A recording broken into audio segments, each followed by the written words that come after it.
my little firsties. Long time no see. Miss Darcy here. Do you remember my face? You're not my little firsties anymore. I can't call you that. You're now second graders. So I would call you my little secondies, but you're not mine anymore, so somebody else will have to call you their secondies. But that sounds kind of weird. It doesn't roll off the tongue like firsties does it? So we'll have to see what they call you. They might just call you friends or students or smiley faces, whatever they choose to call you. I hope that you have a wonderful year. I know that school looks a lot different this year, doesn't it? Some of you will be going back to school in person, and your desk will be farther apart. They'll be faced a certain direction, and you're going to have to be super careful with washing your hands and covering your mouth when you cough, and all that safe stuff that your parents and your teacher will make sure that you know about. Some of you will be staying home. Max and Lila are staying at home. They're going to be doing the online learning. So if you are doing that, I have let your parents know that I would be happy to still take your phone calls if you need help. I know second grade work too. I can help you with second grade work, I promise. So I'm here for you if you need me. And some of you might be doing homeschool too, or some of you might have even switched schools. So whatever you're doing, I hope that you have a wonderful year, and know that I'm always thinking about you, and that I have never stopped missing you over this summer. But next even though I didn't stop missing you this summer, I was very busy and I forgot to finish Pinocchio.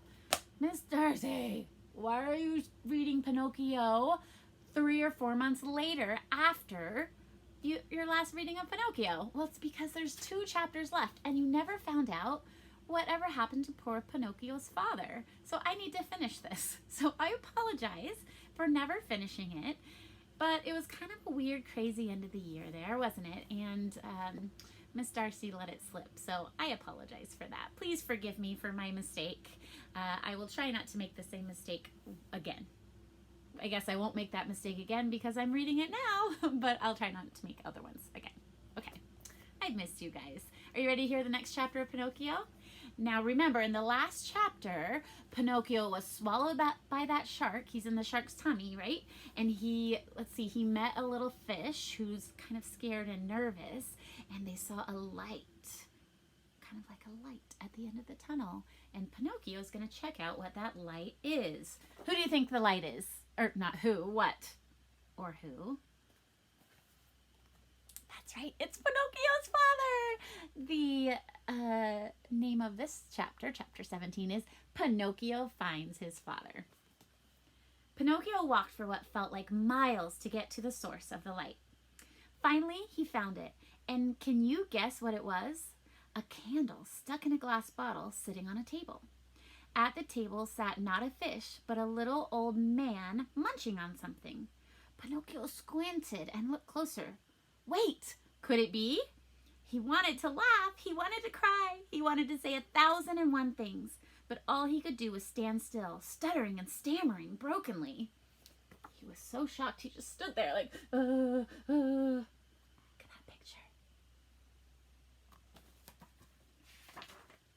At last, with a great effort, he opened his arms wide and ran, rushing to embrace the little old man, to embrace him, to hug him.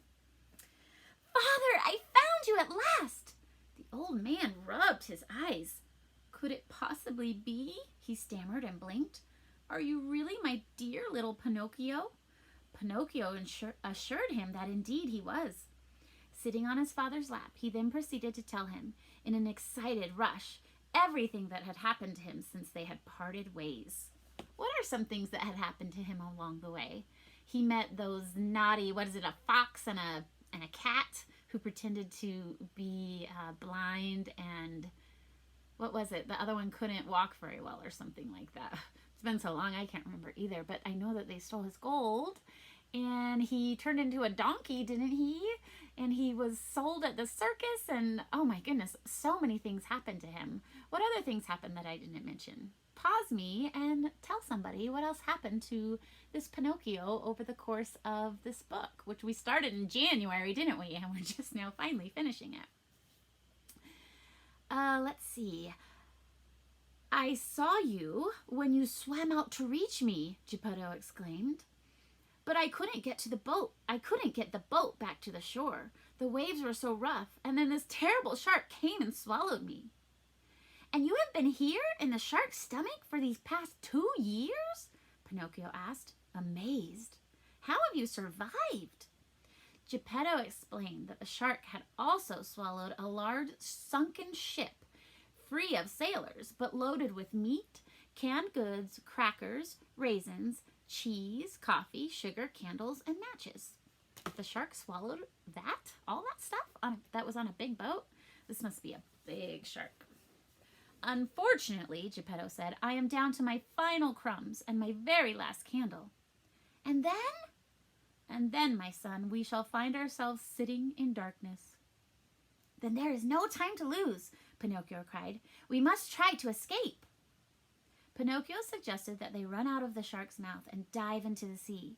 But Geppetto, like the tunny, was scared and unsure. I can't swim, he added. Have you ever been scared to try something, even though you really, really need to do it? I know I have. I certainly have, especially recently. I've been very scared to do something, but sometimes you just have to jump in and do it anyway. So let's see what Geppetto does. Well, I can, Pinocchio replied. I will carry you on my shoulders. Don't be afraid. Come on. Oh, Pinocchio's helping his dad. It's always nice to have somebody help you along when you're feeling scared. Father and son walked a long while through the stomach and the whole body of the shark. When they reached the throat, they stopped and hid behind a tonsil, waiting for just the right moment to make their move. That poor asthmatic shark, remember he's asthmatic, he has asthma, slept with its mouth open in order to breathe. So some of you might sleep like this, and some of you might sleep like this. Max sleeps with his mouth open because he can't breathe very well through his nose. So does the shark. Great opportunity to escape. Pinocchio could look out and see the starry sky. Grabbing Geppetto's hand, Pinocchio whispered, now! Oops, that's a whisper. Now! The two climbed up the throat, walking carefully on their tiptoes across the shark's thick, spongy tongue, trying not to tickle him. But tickle him they must have, for at that moment the shark gave a terrible wheeze, violently sucking them back down into its stomach. Oh, I thought they were going to escape. To make matters worse, the candle had now gone out, and the two were left in the darkness. Oh well, Geppetto said. We tried. The end. That's not the end. You don't just try once, right? You've got to try again. And that's what Pinocchio's going to do. And we will try again, Pinocchio vowed. Give me your hand, dear father, and don't be scared. With these words, Pinocchio led his father back up the throat, across the tongue, and carefully over 3 rows of teeth. At the edge of the shark's mouth, Pinocchio told his father to climb aboard, with Geppetto seated comfortably on his shoulders. I wish there was a picture for that, but there's not, with Geppetto on top of Pinocchio's shoulders. Ooh, can somebody draw me a picture of Geppetto on top of Pinocchio's shoulders and email it to me? Please, please. Oh my gosh, that would be an amazing picture. Okay, where was I? Oh yeah, Geppetto's on Pinocchio's shoulders. Pinocchio did a swan dive into the ocean and began to swim. The sea was smooth and the moon lit their way. Finally, they were free, reunited, and headed back home. Remember, Pinocchio's wood, so he floats. So Geppetto can kind of just float along on top of him.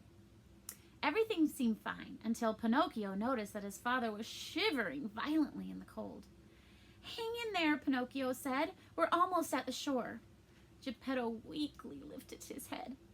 I see nothing but sea and sky. Geppetto sounds really discouraged. Pinocchio had to admit that his father was right, and he himself was getting weak and started to shiver from the cold of the water. Still, he tried to comfort the old man. Oh, excuse me. I see it, he lied. And this time, perhaps because his lie was for a very good cause, his nose stayed put. So even though he was lying, he didn't really see the shore. His nose didn't grow because he was trying to encourage his dad to keep going. Pinocchio continued to try his best. Soon, however, He could not fake it any longer. He was exhausted too. It was over. "I'm so sorry, Father," he whispered, his head just barely above the water, and father and son started to sink. Just then, a gravely voice called out from the water beneath them. "What's the trouble?" A head popped up, and, wouldn't you know it, it was the tunny fish that had been with them in the terrible shark's stomach. "Tunny," Pinocchio asked, "how did you escape? I thought you had given up." "I had," the tunny said, "but then I decided to be brave. I followed you. You saved my life, and now I shall save yours. Climb aboard my back, and I shall soon have you safely to shore." "Are we too heavy?" asked Pinocchio once they were aboard. "You're as light as seashells," answered the fish, and in just a few seconds they had reached the shore. After thanking the tunny and wishing him well, Geppetto and Pinocchio began to walk. Almost immediately, they came upon two rough-looking characters. "Oh my goodness! Sorry, I keep yawning." It took Pinocchio a second, but eventually he realized it was Fox and Cat. After pretending to be blind for so many years, Cat had now really lost sight in both of his eyes. And Fox, old, thin, and almost hairless, had been forced to sell his fancy bushy tail for some bread. They were pathetic. "Help us, Pinocchio," they begged. "Give us something." This time, however, Pinocchio was not fooled by these false friends. He gave them only some priceless advice. "Remember," he said, "money, and especially stolen money, never bears fruit in the field of wonders or anywhere else." "That's it?" Cat asked. "That's all you're going to give us?" "It's more than you deserve," Pinocchio said, and he and Geppetto continued on their way. They soon came upon a tiny cottage built of straw, and they knocked on the door. "Who is it?" said a little voice from inside. "A poor father and a poorer son," they replied, "nearly drowned and now starving and without shelter." "Come in," the little voice cried. Geppetto and Pinocchio entered. They looked high and low, but saw no one there. "I'm up here," the voice cried from above. There, on a beam, sat Cricket. "Dear Cricket," Pinocchio cried happily. "And now, now you call me your dear Cricket. But do you remember when you threw your hammer at me and ignored my warnings?" "I am so sorry," Pinocchio replied.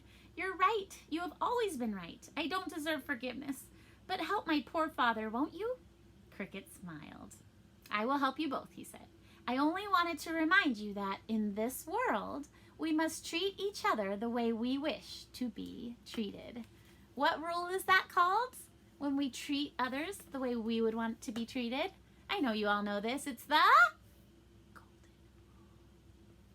That was a wonderful chapter. We have one chapter left, and I'm not going to tell you the name because it gives it all away. So you have to watch the next video to read chapter 18, which is, I think, the end of the book, right?